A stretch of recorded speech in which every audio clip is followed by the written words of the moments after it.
Hello and welcome to TrapGamez. I'm Daan, and today I wanted to show you a little thing about player handling. This is mostly based for PvP maps, and it teaches you how to deal with big quantities and how I do it with equipping people and, well, giving them what they need in battle. So first things first, I got these player boxes.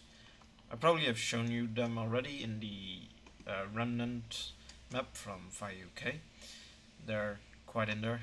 I quite like them since then. I've been using them a lot. Basically, you got these boxes. I've taken out one side now so you can actually see better inside. I made them out of glass. Usually I make them out of black wool. It's hard to see then and everything appears to be black. But so basically what happens is, basically if a person chooses, for example, a class, or needs to be refilled, or is being respawned, you can use it for everything. Everything that has to do with adapting something either in the inventory of players or their settings, or you need to give them something or change something in their structure or abilities. So basically what happens is you drop in the players in this box first. They then stand on the pressure plate, which turns off this torch, which will power off this line of redstone, which causes this torch to go up, activate this repeater, and activate this command block, which will teleport one person from this box to this box.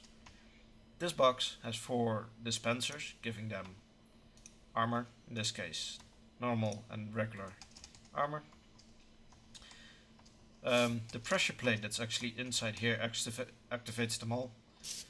Then the pressure plate powers through this block, this piece of redstone, and activates these 3 command blocks, which will give the player a bow, some steak. I know it says cooked beef, but for some reason that's steak, and arrows. I give them then 64 arrows because that's all. It's a ranger battle for this much. Then 3 redstone ticks later, which is 6 normal ticks, we teleport them. And why 3 ticks later? Because it has to do with giving players items. The problem is these dispensers work quite fast. It's just the ones down here are an absolute mess, because if you would give them the items and then teleport them directly away, so you put redstone dust here, there's a good chance that you actually might teleport them first before they even got the items. Second thing is, even if you put a repeater with 1 tick in between, they will still not receive the items, and that doesn't have to do with the fact that you messed up in your commands, but the fact that the way Minecraft handles giving items is a little bit weird. But let me just, I think I can show you. So if I just get myself about, yeah, I don't know if you see it, but there, just shortly in your field of view, you see a bow appear, just for a really quick second. And this has to do with how it gives people items. What it does is it summons the item in you, in the player itself, which, as you being the closest person, will always pick that item up. However, that takes a little bit of time. That takes, well, for redstone, I don't know exact, because it takes more than 2 redstone ticks, but after 3 redstone ticks you're done. So it could be like, since 1 redstone tick is 2 normal ticks, you could say like 4 to 5 ticks to actually get the item inside. So you will need 3 ticks in total before you can teleport them away after you've given them an item. If you don't do that, the fun thing is that the item actually will lay there on the ground after you have given them the item. So that's also the problematic. If you give them the item but you teleport them too quick away, the next person that's going to go in there will receive all the items you're supposed to give all the players behind you, before them, sorry. So I can just demonstrate this, and I've set it up so I can do this. Let me just see if I can do this right. And there we saw the process. Quite like it actually, see through. As you can see, I got a bow, arrows, and stake, and I'm fully equipped. But there is a problem with this. It can only handle one player at the time. Now, given if you have 9 classes for a whole PvP map, that's not much of a problem. But say you only have 3 classes and you're expecting battles of 100 versus 100 on your map. Just think crazy. You know, expect the extremes in your redstone always. What if... Oops, I actually need it. What if we got 100 versus 100 people? That's gonna be annoying because this only does one person at a time, and you can only equip one person at a time with armor, and that's the quite annoying thing about it. And that's why I always do this. Basically what I do, you can choose a class, like so, you stand on the pressure plate, and you are given the armor, just the armor itself. You have to take out this. And the armor has the enchanting of Unbreaking 10, which will cause it to never break, ever. And even if it breaks, it would take a very, very, very long time before that could even happen. So after that, basically, you TP them here, and you need to do one thing more. You need to do, in scoreboards, make an objective called class, or whatever you want, and as a dummy. So, you can add a command block here or there, say, I'll do it here, scoreboard players, set class, and then the number you want to associate with the class. So, I have only one class, so I'll call this number 1. So if I actually put it on the right of the screen, set display sidebar class, it's not showing up now. I'll go in one more time. And voila. It's not showing yet, or have I failed to do this? Oh yeah, sorry. I've made a mistake. Copy paste. Sorry. That should have happened. Basically, I'm now in class 1 for the system, and every time I need to respawn, I'll be teleported to a special location, and I need a bow for this, which is a respawn. Sorry, one of. Basically, you set a spawn point to a certain location that's dependable on either on their class, or if you wanna put them in a respawn area, just put them there. But as soon as they died and come back to life, you need to put them through this kind of a box. And this is quite the processing box. If I just go in, I actually noticed I went through the wrong one. Minus 12 was this. We'll get rid of it.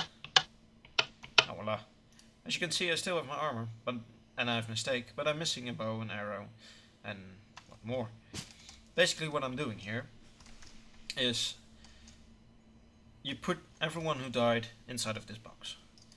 Then when that happens, this redstone torch turns off if someone's in there, and everyone, and this is the difference because now we're using an all, everyone inside the box, or at least from the pressure plate and one radius around it, so that's about to this glass blocks here, will be teleported to this box. And as soon as that is turned on, it blocks off these. Don't know if I've probably told you that, but if someone's in there, it will block from people from teleporting.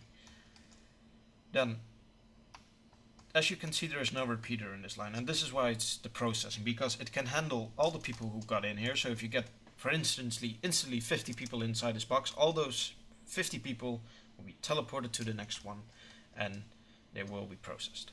It sounds a bit weird that way, but basically I'm clearing their bow from everyone who's inside the box and everyone's arrows. So they don't have weapons, they still keep their armor. But you also have to realize if you have given them something more like, say, potions or swords, you will have to remove those also. So this here can actually be quite bulky because you have like 5 different swords, bows and arrows, different kinds of potion, and this can get quite big. But the fun thing is you can do this all at the same time. And the second reason is why we don't use the repeater is for the simple fact that there is a certain way redstone works where it just basically activates, usually it does, there are a few circumstances where it doesn't, but where it activates all the command blocks in a line from the source. So if this is the source, it will go, the second one will go from here to that way. It will first activate this one and this, and the very last one will be this one, which is the actual TP command. So in just one tick it will have cleared out all the things out of the inventory you need and teleported everyone to the right location. After you're done, and this is always important, it doesn't matter if you're using, if you're gonna give them the armor with unbreaking and do a lot of processing, you always need this, it doesn't matter. Even if you're gonna instantly re-equip them, sort of to say, after you're done here, you put them in here. You can also combine these two, you clear the inventory, give them all, but it's a little bit more trickier, and I'm gonna put up a video on how you can do that, but for now I've separated. So this is the same box, this is the refill station, or refill ammo, as I've called it. So basically if we get in, we've gotten a bow and an arrow again, and we still have our armor. What basically happens is, when a player gets in here, again we're keeping everyone we have. This is basically the part where we're all in game, and if you die and you want to put people all back, this is going to be here. They still will have their armor, and when they get in here we will just re-give their bows and arrows and the stake, and then 3 ticks later we teleport them. And the reason why we do this is for the very simple reason, armor takes only, you can only equip one person with armor, but you can equip infinitely amount of people with bows, arrows, food, everything that doesn't need to be equipped. The only thing you can equip is armor and a pumpkin head, pumpkin. Am I right here? No, cannot find pumpkins. Oh, here, pumpkin. You can also equip pumpkins, sorry, but let's leave that aside. And that's why this is troublesome. But that's why I said choose the class feature, because if they choose class A, step into it, they will get the armor, and they will have the armor for the rest of the game if you give them the right unbreaking. Now for every time they respawn, you just use these two. These two can in game process a huge amount of people and make the flow of the game high if you want to. If you set a respawn time, like say 9 seconds or something, you can still have big waves of people coming in and coming out. It doesn't matter if you're limiting it. This, however, is the limiting factor, but if you, there's not very likely that 50 people at the same time choose the same class, because not everyone starts up the same way in the beginning of the game, and in the beginning there's usually no rush, maybe some person joined late. The flow of choosing classes is not as high as having to equip them, basically. And that's why these two, I think, are very, very important to be able to equip at such a high rate. But you can also use them for more things. You can make one, if they want to leave the team, you will have to clear out their whole inventory, set their class back to 0, take away possible effects you have given them, or given them special effects, re-equip them with something else, for example. The ideas are quite limited. You can use them for everything you want, but you will have to remember that in the end it's all what are you going to do with it, and at what speed are you want to do it, and that's the most important. Thank you for watching anyway, and I'll see you next time.